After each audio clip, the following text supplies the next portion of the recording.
মীনাক্ষীকে চিতার আগুনে পোড়ানোর আগেই এবার অলৌকিক এক ঘটনা ঘটলো। হ্যাঁ বন্ধুরা, ভিডিওতে লাইক দিয়ে দেখতে থাকুন। যে মুহূর্তে কিনা মীনাক্ষীর কাছে গিয়ে ক্রান্ত শেষবারের মতো নিজের কর্মকাণ্ডের জন্য মীনাক্ষীর কাছে হাত জোড় করে ক্ষমা চাইতে থাকে এবং বলতে থাকে যে মীনাক্ষী, আমি আজকে আপনার এত বড় একটা সর্বনাশের জন্য দায়ী। আপনার পরিবারকে রীতিমতো আমি আপনার পরিবারের কাছ থেকে কেড়ে নিয়ে আমি আপনার পরিবারের কাছে চিরকালের জন্য অপরাধীতে পরিণত হয়ে গেলাম। আপনি পারলে পরপারে গিয়ে হলেও আমাকে ক্ষমা করে দিবেন। আমি জানি আমি আপনার সঙ্গে যে ব্যবহারটা করেছি সেটার মোটেও আপনি কাম্য ছিলেন না, এবং তার থেকে বড় কথা, আপনাকে আমার কাছে রেখে আমার সঙ্গে কলকাতা থেকে এখানে এনে আমি যত বড় একটা ভুল করেছি, সেই ভুলের কোনো দিনও আমি প্রায়শ্চিত্ত করতে পারবো না। আর সেই সুযোগটাও আপনি আমাকে দিলেন না। আপনি আমার থেকে সেই সুযোগটাও কেড়ে নিলেন। কিন্তু আপনি প্লিজ পারলে আমাকে ক্ষমা করে দিবেন।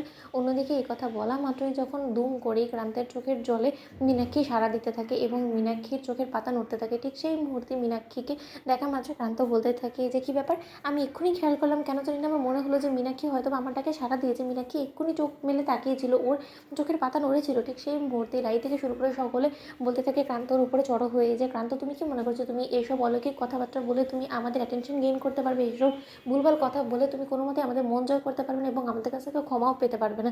এক কথা তোমাকে আমি বলে দিলাম, তোমাকে এই পাপের প্রায়শ্চিত্ত অবশ্যই করতে হবে এবং তোমাকে আমরা এক্ষুনি পুলিশের হাতে তুলে দেবো। শুধু একবার মীনাক্ষীর শেষ কীর্তিটুকু আমরা শেষ করে নিই। অন্যদিকে এই কথা বলা মাত্র ক্রান্ত বলতে থাকে, দাঁড়ান পুরোহিত মশাই, এক্ষুনি মীনাক্ষীকে চিতার আগুনে কোনো মতে পোড়ানো হবে না। আমি চাই সকলের কাছে আমি প্রমাণ করে দেবো যে আমি যে কথাগুলো বলছি সেটা কোনো মতে আমি কোনো অলৌকিক বা মিথ্যে কথা বলছি না।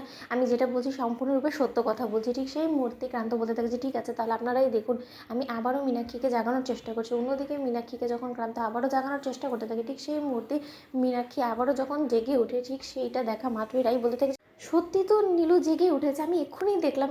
মা, আমি তোমাকে বলে দিচ্ছি, ক্রান্ত কোনো মতে মিথ্যে কথা বলছে না, আমি এক্ষুনি নিজেও দেখলাম। ঠিক সেই মধ্যে ক্রান্ত বলতে থাকে যে আমি বললাম না, এক্ষুনি আমাদেরকে একবার মীনাক্ষীকে হসপিটালে নিয়ে ছোটা উচিত এবং হসপিটালে গিয়ে ওর পর্যবেক্ষণ করা উচিত ভালোভাবে। ঠিক সেই মুহূর্তে যখন স্রোত বলতে থাকে যে সেসবের কোনো প্রয়োজন পড়বে না রাই দিদিভাই, আমি বরঞ্চ মেজদি ভাইয়ের পালস চেক করছি। অন্যদিকে নীলাঞ্জনের পালস চেক করা মাত্রই যখন স্রোত সার্থক বলতে থাকে যে এটা তো অলৌকিক ব্যাপার, অলৌকিকভাবে মেজদি ভাই আমাদের মাঝে ফিরে এসেছে, মেজদি ভাইয়ের পালস চলছে, তার মানে মেজদি ভাই কোনো মতেই মরেনি। ঠিক সেই মুহূর্তে রাইয়ের মা বলতে থাকে যে তাহলে আর দেখছিস কি, ওকে এক্ষুনি হসপিটালে নিয়ে চলো। অন্যদিকে হসপিটালে নিয়ে যাওয়া মাত্র ডক্টর বলতে থাকে যে রিয়েল ইটস আ মিরাক্কেল, এরকম অলৌকিক ঘটনা আমি কোনোদিনও দেখিনি। আমি তো আশ্চর্য হয়ে যাচ্ছি যে একটা মৃত মানুষ কী করে দুম করে জীবিত হয়ে উঠতে পারে। অন্যদিকে নীলাঞ্জনের জ্ঞান ফিরে আসা মাত্রই নীলাঞ্জনও বলতে থাকে আমি কোথায়, সেটি সেই মুহূর্তে ডক্টর বলতে থাকে যে আপনি খুব ভাগ্যবতী একজন মেয়ে, যে কিনা এরকম অলৌকিকভাবে মৃত্যুর মুখ থেকে ফিরে এসেছেন। আপনি রীতিমতো চিতার থেকে তো উঠে এসেছেন জীবিত হয়ে। আপনি বুঝতে পারছেন আপনার কি ভাগ্য?